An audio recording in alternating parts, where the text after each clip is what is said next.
Hi guys, welcome back to my channel. My name is Paige and this is my open book.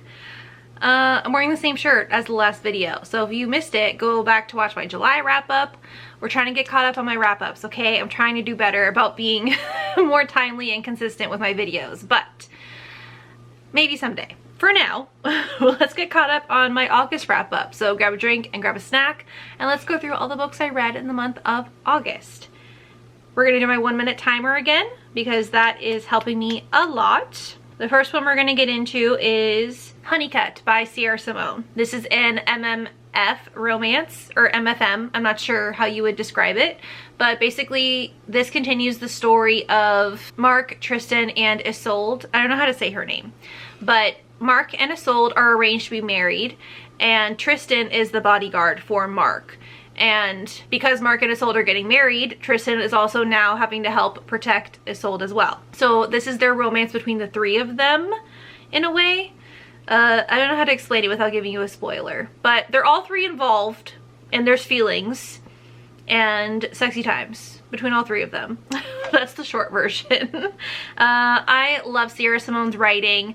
That premise that I just told you sounds really surface level and like there's no depth or substance to it, but just trust me, this involves religious discussion. This involves war and politics and mental health, and just there's so much in this series. Like if you read Sierra Simone's American Prince series or American Queen, that whole series, this is honestly, like, in my opinion, might even be even better than that series. So I am loving it. I'm obsessed. I gave this 5 stars. Sierra Simone just can do no wrong in my eyes. Let's be real. Okay, next I read Heatstroke by Tessa Bailey. This is the second book in the series I started in July, following Mouth to Mouth. I don't know what the series is actually called, but it takes place in Long Beach. It's a summer romance between 3 brothers who are all lifeguards. So this is the next brother's story. I believe is he the oldest or is he the middle brother? I'm not sure, but he is a professor by day during the school year, and then by night he helps run the family bar that his brothers are trying to maintain. And during the summer, he also is a lifeguard in the off season when he's not teaching at the college. So he's a smarty pants and he is openly gay. However, the other male main character in this book is going through his own bi awakening, and I just love a good bi awakening story. I don't know what it is, but the dynamic between these two characters is so interesting to me. Like I love how the male main character who is going through a bi awakening, he is your typical guy's guy. Like he is like a meathead at the gym, getting buff. You know, he's used to being in the locker room with the boys, and they're all talking about the hot chicks that they're dating throughout the week, and he's just kind of like, that's not me, but that is me. And he's just like really struggling with his identity, and just the way that he is able to like flirt with the other main character. Like clearly there's feelings there, but he just like doesn't want to admit it. But Jamie unfortunately has gone through something really traumatic in terms of his sexuality, so he is worried about getting with someone like Marcus, who is new to being proud of being gay. It's hard because there are feelings there, but they really do have like a real reason why it would be risky to start a relationship right now given their current state. So it was really angsty and really emotional. I really liked it. I gave it 4 stars. Okay, next I listened to this quick audiobook by Taylor Jenkins Reid called Evidence of the Affair. Just like it suggests, this woman finds evidence of her husband having an affair, and she finds the contact information for the husband of the woman that her husband is cheating on her with. And she writes him a letter basically to say like, hey, like I know this might be hard for you to hear, but I just feel like you have the right to know since I found out that our spouses are having an affair with each other. Them kind of building their own relationship and kind of like sharing that bond of knowing what it's like for the spouse to be going through an affair, like not knowing how they should handle it, just because like their lives are already so involved with these people. They don't know if they should just end it or like how they should go about it. So they definitely bond over that shared thing that they're going through, and I think it was really beautiful. I love Taylor Jenkins Reid writing. She makes these characters seem so real, and I just want to know like everything that's going on in their lives. I also love when a story takes place, like this takes place entirely through letters, like that's it. So I think that was really interesting. It was a very quick audiobook to listen to. I really liked it. Okay, then I went into another Taylor Jenkins read just because I wanted more of her writing, and that novella was too short. This is Carrie Soto is Back by Taylor Jenkins Reid. And I have been putting off reading this book for a long time because I heard mixed reviews, even though I am a huge Taylor Jenkins Reid stan and I will eat up anything that she puts on paper. This one was, for some reason, like holding me back. Like I didn't think I was gonna like the tennis dynamic. This is not a likable character, so I was just like, oh, I don't want to like ruin this perfect image I have in my head of Taylor Jenkins Reid. But I took this out from my library and I loved it. I don't know why I doubted Taylor Jenkins Reid for even a second. I gave this 4.5 stars. This is about a tennis player who has been retired for a few years, and now there is another player who is coming after her title and her record, and she's not about that. She's like, no, I'm gonna make a comeback and I'm gonna keep my title. So this is her comeback. Carrie Soto is back, and she's back with a vengeance. I loved it. I will say there is, if you don't want spoilers, skip to the next book, but I personally think this topic is a trigger warning for me, and I wish it would have been mentioned in the beginning of this book as a trigger warning. There is death of a parent on page. Again, it's technically a spoiler, but I just wanted to put that out there because it definitely took me by surprise, and it was definitely a doozy to read for me personally. So I just wanted to throw that out there for those of you who are sensitive to that topic like I am, because I was wrecked when I got to that part. So, but I still loved it. 4.5 stars. Taylor Jenkins Reid can do no wrong. Okay, then another audiobook I finished is Dawn of Flames by Tessa Hale. This is the third and final book in the Twilight of Embers series, I think is what it's called, but this is a dragon shifter, why choose, reverse harem, fated mates situation, which is not normally my thing. I've talked about the other 2 books in this series before on my channel, how I was pleasantly surprised, and I apparently am now a monster romance girly because I like this dragon shifter romance. I don't know, in all honesty, this really didn't read like a monster romance just because they do shift into dragons, but it's not like very often. Most of the character development happens when they're human, not when they're in dragon form. So I think that like helped me. So if you're someone who maybe wants to dabble in what that's like, but you don't really want like a full-on monster romance, this will be a good series for you to check out. I don't want to say too much about what this book specifically is about because it'll spoil books 1 and 2, and we don't want to do that. But it's really good.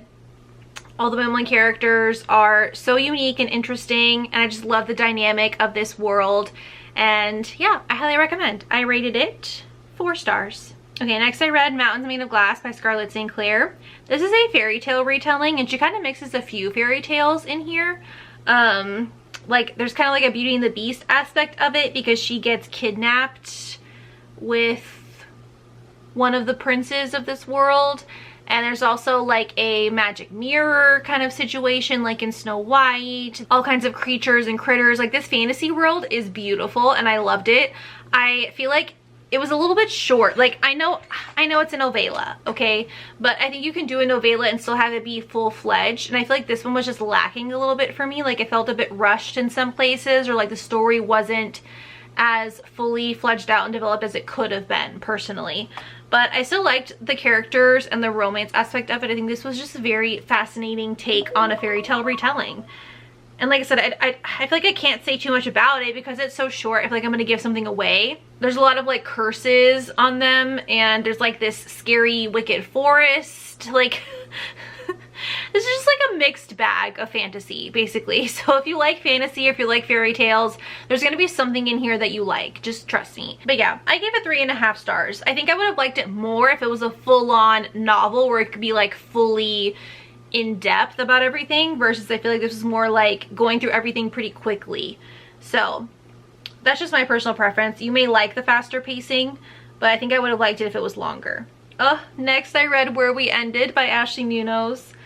I am so sad this series is over. I just have to say, this is the last book in her Motorcycle Club series, and oh my god, This is definitely like the most anticipated one because these characters have been in every other book, and there's been like little teasers about their past and like what kind of relationship they have with each other, but you never really get the full story, and now we finally get the full story. There's also like a love triangle situation, which I was not expecting, with the main character's brother.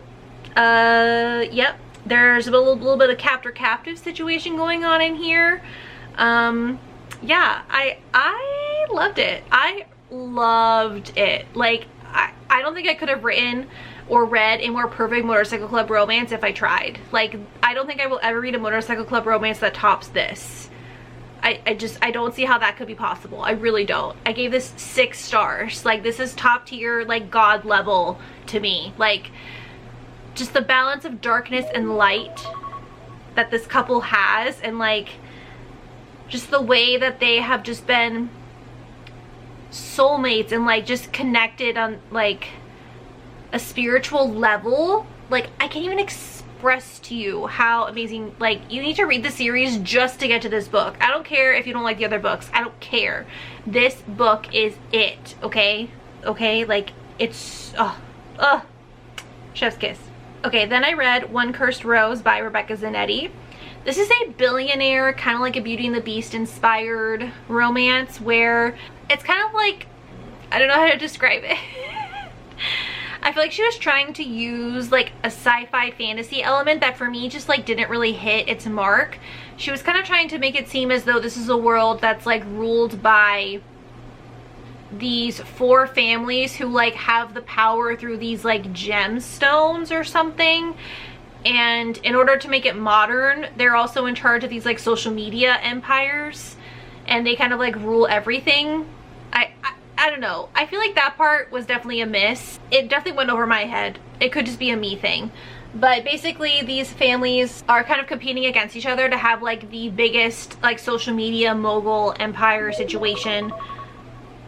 But there are some issues going on with some of the magic that they use with the gemstones, and like some of the gemstones not being accessible anymore. So then some families are really struggling. So they decided to do like an arranged marriage of convenience situation between 2 of the families. And it just kind of evolved from there. This is a captor-captive scenario as well. And the main character is not a good guy. He's killed a lot of people. This is definitely a dark romance. How do I rate this book? I have been warring with how to rate this book because there are some parts that I loved about it. Like, I loved the captor-captive part. I love the dark romance aspect of it. And I did really like the characters and their backstories. And this did have a good plot twist. But like I said, I think just the world itself was just a really hard sell. Like, the fact that she was trying to marry this like fantasy magic aspect and like almost like the royal families, like in a historical romance, but then it also was like social media and technology and contemporary.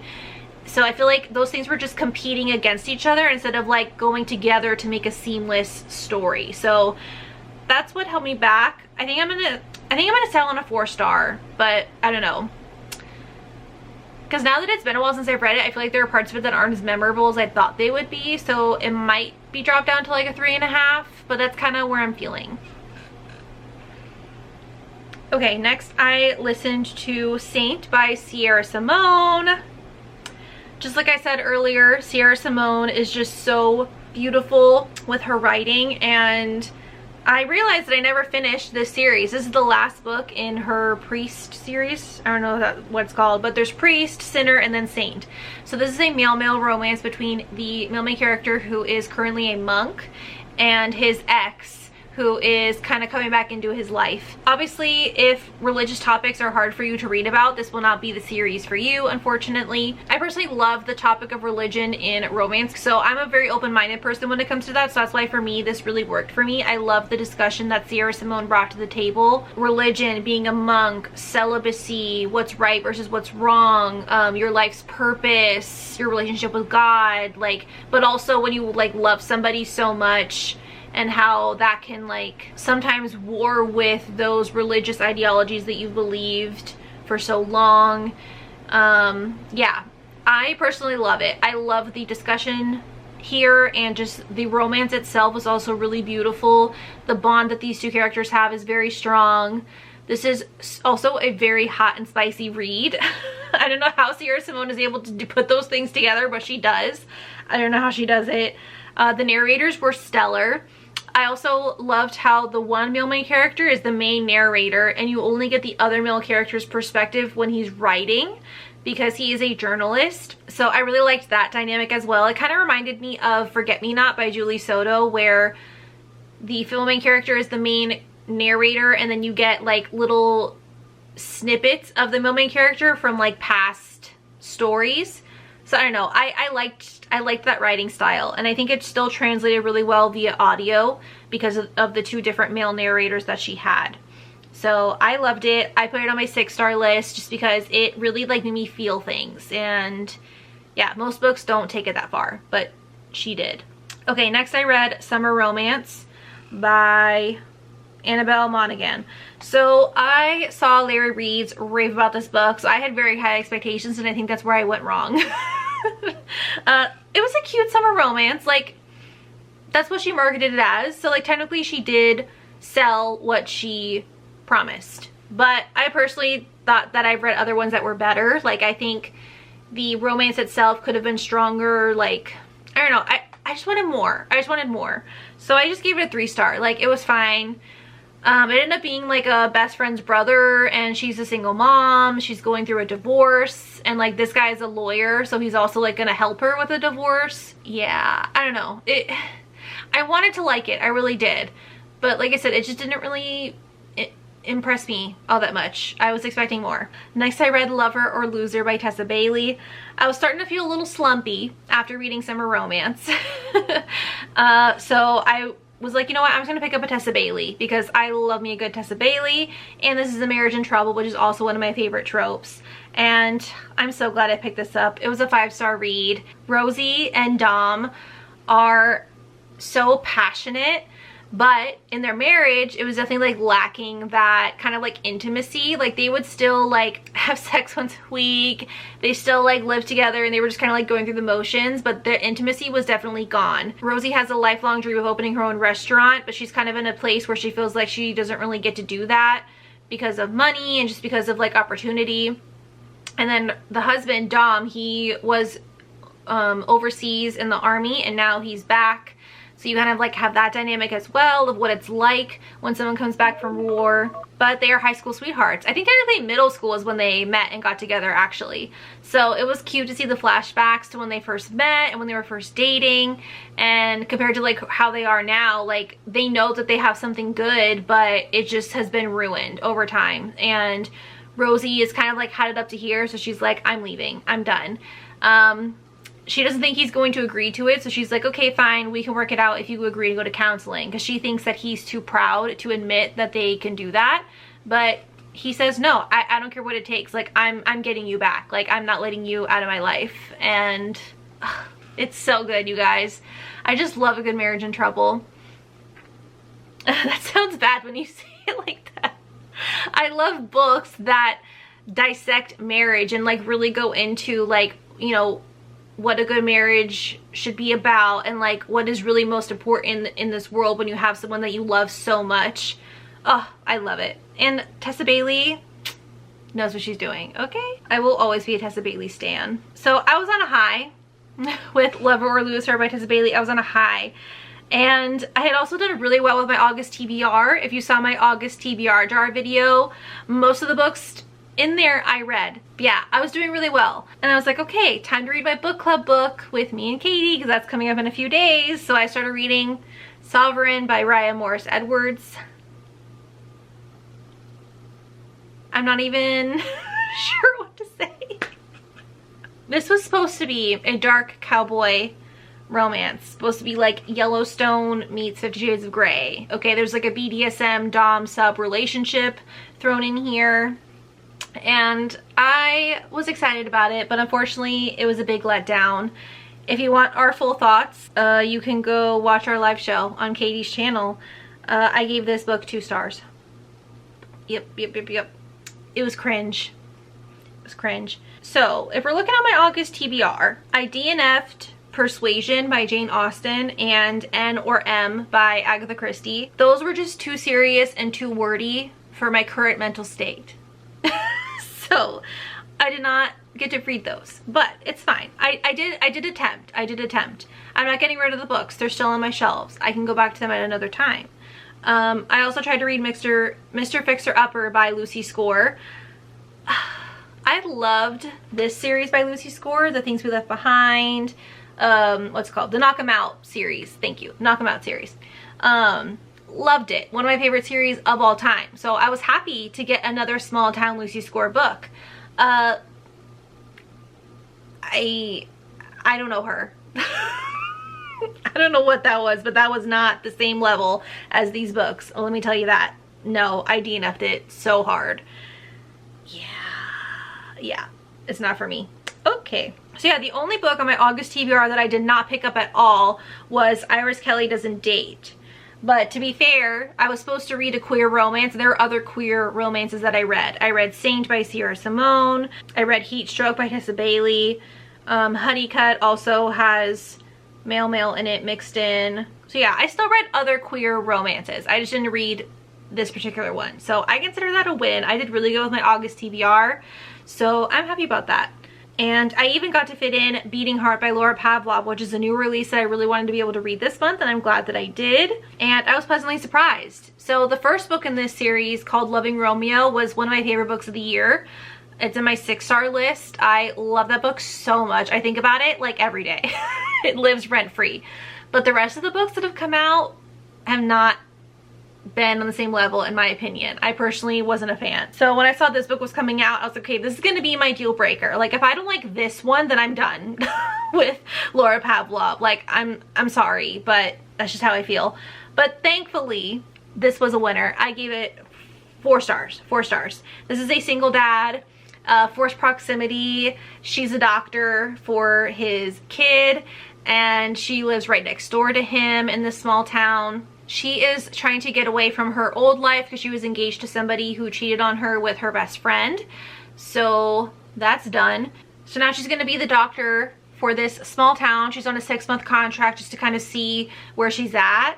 And I'm also very intrigued because she's definitely teasing another series with this character. So she is, the reason why she comes to Magnolia Falls is because there's another small town close by that she grew up in, and she has, I think, like 4 brothers and 2 cousins or something like that. They were featured a lot in this book, so I think the next series by Laura Pavlov is going to be about her family, which I'm very excited about because those characters definitely intrigue me.